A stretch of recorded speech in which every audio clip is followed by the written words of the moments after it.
Check her search history. Check Stella's search history. She hasn't visited any websites since Tuesday night. If she came home after last night's incident, she didn't touch her browser. Her search history is almost entirely work-related, a furious series of queries for various monsters and cryptids that might fit the profile of ditchlings. That's that. Okay, I think we've seen enough. Thank God. It sure looks like a room. Any thoughts? I think you about summed it up. This is definitely a room. Yeah, nothing much to comment on. This is what her room's been like for pretty much the entire time I've known her. The only thing that's changed is the computer getting a lot fancier. It could use a few more houseplants. I'll put together some trimmings after we found her. Aw, she still does those corkboard with string things. She loves putting the strings on there. I don't think they actually mean anything, but they're more for decoration anyway. Okay, leave. It's turn to leave Stella's house. Okay, so she probably came home last night, but she's not here now and we don't have any idea where she might have gone. I thought I was overreacting this morning. I hope she would just be sleeping in. I can't believe she's actually missing. We'll find her. Where to next? We should go to the cops, right? I guess it wouldn't hurt, right? We are dealing with a missing person. That's cop stuff. It's probably going to be more of a formality than anything, but there's no point in not covering all our bases. Right? The police station is exactly what you would expect from a town the size of Scarlet Hollow. It smells strongly of coffee and faintly of aged furniture and paper, and the general tidiness speaks of a department that doesn't get much of anything done. But you're also not alone here. You enter to find a worried Beau standing between you and the officers behind the desk. Let me get this straight. You're trying to report a missing pumpkin. Big Betty wasn't just a pumpkin, Sheriff Hugby, sir. She was going to be a prize winner. Raising her was the last thing me and my daddy did together. She's important to me. Are you sure it was Julius and not some enterprising bear that got a hold of it? Y'all know Julius thinks that land belongs to him. He probably thought Big Betty was his to take. He ain't coming to his door, so for all I know, he might be all the way out to State Fair by now without pumpkin. Ain't there something y'all can do about it? I'm afraid we'll need to see at least some kind of evidence to go on before we go barging into a man's home, son. Why don't you see if you can find something a little more solid for us to go on? Then we can see about helping you out. Whoa there, what happened to you? It ain't polite to comment on appearances like that. I don't want to talk about it. Pleading the fifth, I see. Now, I suppose we have to respect that. It's the law, after all. Weird question, but are you folks part of a cult, and is that why you aren't doing your jobs? The police officers stare at you, perplexed. Cult. I don't think we have that sort of thing up here. We are doing our jobs. Just look at Franklin back there. He's filing all sorts of paperwork pertaining to what happened up in the mines. You know, I can't say I appreciate your tone. Sounds like you're accusing us of some kind of indecency. What, do you think we go up into the hills and do seances and rituals and all that sort of thing? Get your head out of the clouds. Stella ran off last night and she's still missing. She isn't at home and none of us have heard from her. She what now? Oh, that's just our Stella always running off. I wouldn't worry too much about it. She'll turn up. This is different, Earl. You know I wouldn't be up here bothering you if it wasn't important. Yeah, for one thing, someone threatened her last night. He's been following Comet around since she got into town too. And there are a lot of them things out there. Too many of them. Beau's right, she shouldn't be off on her own when there are so many ditchlings creeping around in broad daylight. Ditchlings? They've got to be them creepy little things I told y'all about. I called about them last night too, since they've been coming up out of the woods onto the farm. I even saw some on my way here, plain as day. Oh, we've been getting a lot of calls about those. Guess Scarlet Hollow has either been invaded by ghouls, or we're all suffering some kind of mass hallucination. I may have even seen one or two myself.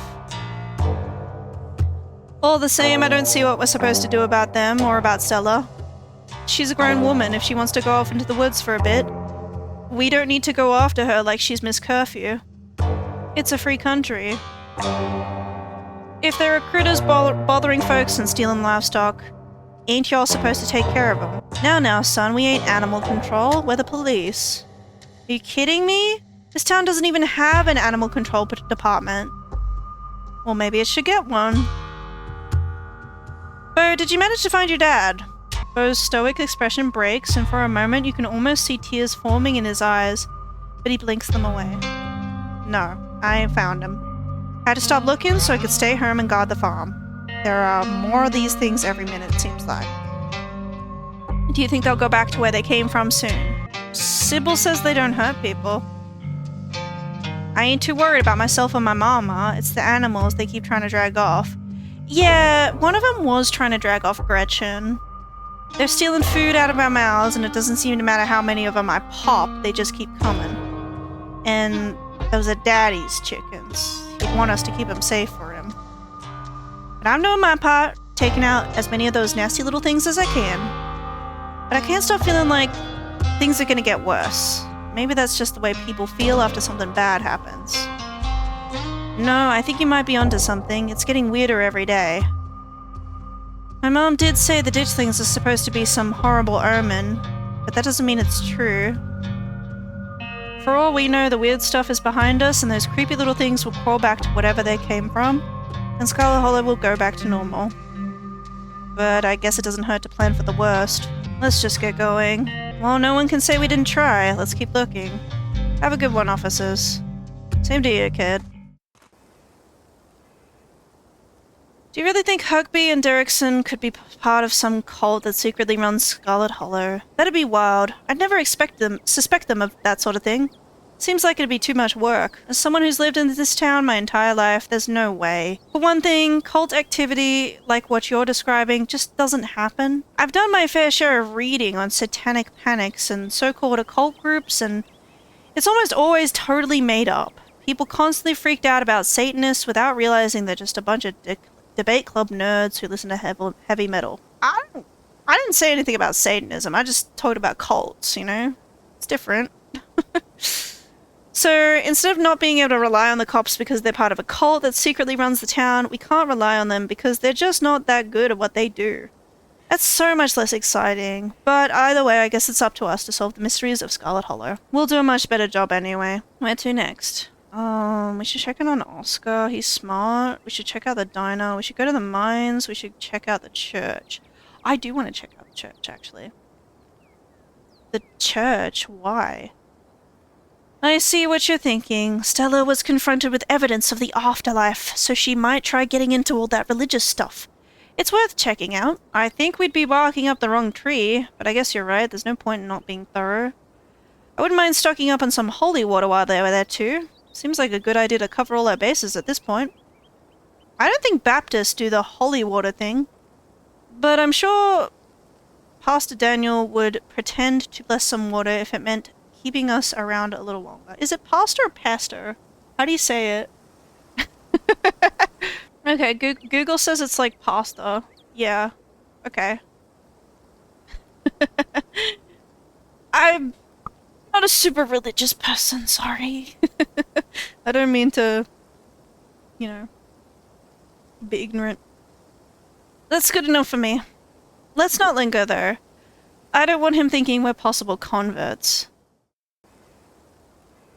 Kanika leads the way, taking you up the gradual slope toward the church. You know, I lived here for a few years now, but I've never actually been to the church. That's probably for a good reason. Where is that weirdo? I feel like they're so mean to him. My, 4 visitors at once on a Thursday. This is unprecedented. There are only 3 of us. Oh no, were we followed by a ditch thing? Were we followed by Wayne? Supple people! Oh, it's just Zane. What are you doing here? All the glimpses of depth I've had in the past few days have forced me into the midst of an existential crisis, my dudes. I wanted to see if faith held any answers for me. Alas, I have not yet found the solace I seek. Give it time, Zane. It sometimes takes a while for the Lord to work his way into your heart, but when he does, you won't regret letting him in. Be sure to look over those pamphlets I gave you, and of course, I'm always here if you need to talk. Sure thing, Pastor D. Peace, y'all. Anyway. We're looking for Stella. She wandered off last night, and no one has seen her since. We're starting to get pretty worried. We hoped maybe you or Janie had seen her. I can't speak for Janie, but I'm afraid I've seen neither hide nor hair of Stella. If you'd like to talk to my wife, she's just over by the alpacas. Though, comment, I was hoping we might be able to talk in private. What do you have to say to her that you can't say in front of us? Please, if you wouldn't mind, this is a personal matter. It's alright, we can get the juicy details later. I'd rather folks not pry on this. You know how rumors get started. It's okay, I'm happy to talk to him. I feel like he's being misjudged, right? I feel like he's not... They're all calling him creepy, he's just religious, and he can talk to animals, right? If you're sure. I guess we'll leave you to it while we check in with Janie. We'll be right over there by the fence that's conveniently in your line of sight, okay? See you in a minute. And like, he can't control the background music that plays when whenever he talks. Your friends head off toward Janie and the alpacas, leaving you alone with the nervous pastor. I'm so glad you came. I've never met anyone else who could hear them. You have no idea how long I thought I must have some kind of insanity. I even thought at one point that it must have been the Lord himself talking to me through them. But they never had anything very insightful to say, so I was disavowed of that pretty early on. You're not going to comment on my appearance. You saw me yesterday. A ghost cursed me last night and now I'm old. Oh, and here I thought you were putting on some sort of early Halloween costume. Maybe prayer can help. After we finish talking, I've got some wonderful little pamphlets I'd be happy to share with you, right? Okay. Are you sure we're actually talking to animals? Now that I know there are at least 2 of us, I have no doubt there have definitely been times in my life where I thought I just might be nuts. But it's so consistent, and I've never exhibited any other signs of insanity. In my most doubting moments, I have considered the possibility that other entities may be using the animals to confuse my faith. But besides a particularly vicious hamster I had growing up, the most an animal has ever tried to convince me to do is give them more food. So I somehow doubt they're puppets for some otherworldly evil. Unless that otherworldly evil wants me to overfeed my pets. Have you met Furfur, Gretchen, Pixel? Of course I have. But I learned early on in life to not let on that I have this gift, at least while other humans are around. So I haven't spoken with any of them. Though I get the feeling Furfur wouldn't talk to me even if she knew I could understand her. I've tried to befriend the alpacas when no one else is around. Emphasis on tried, they're surprisingly cliquey. Besides that, I try to maintain a low profile, only chatting with the wildlife when I'm sure no one is looking. Is your gift why you got into the church? It's hard to say. I was raised Baptist by 2 loving parents and was always interested in religion, but I've always known about my talents, so I don't know what came first. If anything, though, I'd say I'm religious in spite of the gift. It hasn't exactly been easy to square this with a lot of the religious education I've had. For instance, a lot of religious leaders will tell you that only humans have souls. Well, you and I both know that's not true. Though I suppose that gets into a whole different conversation about exactly what a soul is. But those are conversations that I'm glad to leave to the scholars. I'm just a simple, small-town pastor. I don't need to ask the big questions anymore. I just have to help people through their daily lives. Is this why people think you're creepy, because you have the gift? People think I'm creepy? But it's alright. People say all kinds of things. I just have to be patient and persistent, and I know eventually they'll understand that I can be a comforting presence in their lives.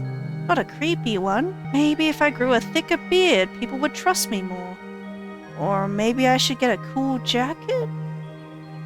See, I feel like he's just really awkward, right? I don't think he's that bad. I don't know. I hope you know this means the two of us are bonded for life. Best friends. Nobody else understands what it's like to be us. I was hoping you'd say something along those lines. Even without my ability, Scarlet Hollow's been a lonely place. I'll have you know I was actually quite popular before I came to town. But I was actually hoping to talk to you about something more than just fellowship. It's Tulip, my daughter. I'm beginning to have suspicions that she inherited the gift. Ooh. There have been some particularly nasty rats in the church lately, and she's said some things that have led me to believe she might be able to understand them. Oh. He's interrupted by the sounds of a snapping twig and a high-pitched giggle, partly muffled by the underbrush on the edge of the property. Tulip, come out of there. You know you're not supposed to play in the woods. Tulip glances back into the woods, quiet as she hesitates. Tulip, are you going to be good? Or are we going to skip story time tonight? I'll be good. You don't have to skip story time. I won't go into the woods, I promise.